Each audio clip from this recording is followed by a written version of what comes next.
we're going to go through hip circles. Just a good way of mobilizing the hip joint and building strength in those muscles at the same time. So let's get going. So we're going to come down onto the mat, thinking about that neutral spine. So remember, pelvis is in neutral, little gap under the low back and the neck, belly's not doming, pulling those ribs down towards your hips. One leg comes into our tabletop position, so knee over hip, shin parallel with the ceiling or the sky if you are outdoors. And then we're just going to start with a circle. So just slowly circling from the hip, moving the leg around.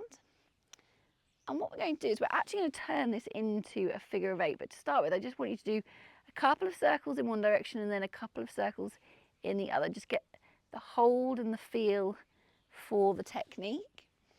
And then we're going to start to make an 8. So what you're going to imagine is that you've got a piece of paper above your leg and a crayon stuck to your knee, and you're going to draw with your knee and create a figure of 8.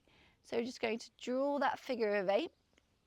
At the same time as you're drawing that 8, I want you to think about what's happening to your pelvis. Is it rocking around? If it is, I want you to really use your core. So think rib to hip, hip to hip, to keep that pelvis nice and still. Think about having a spirit level over your hip bones. Keep the bubble in the middle. Now we're going to turn and do the 8 in the other direction.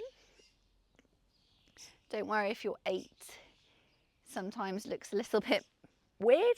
No one is going to mind as long as you're creating that fluid motion from one circle to the next. Then we're going to bring that leg down, swap to the other side. So bringing the other leg up, and we're going to start with that circle, focusing on keeping your hips nice and still. No breathing pattern for this one today. I just want you to get used to the movement. And then we're going to take that circle in the other direction. So lovely being able to do Pilates outside. Got to love a good summer. Then you're going to bring that foot back or that leg back, and then we're going to go into our figure of 8, really using your core to keep your pelvis nice and stable.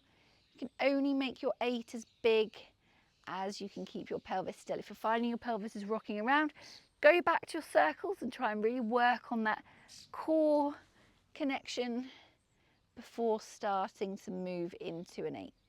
Then we're going to take our 8 in the other direction.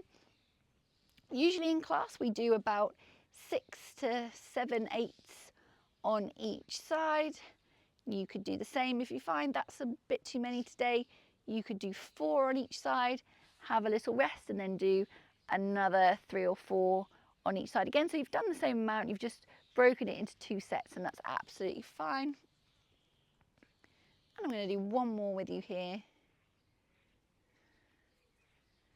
And then I'm going to bring that leg back down and take a full body stretch.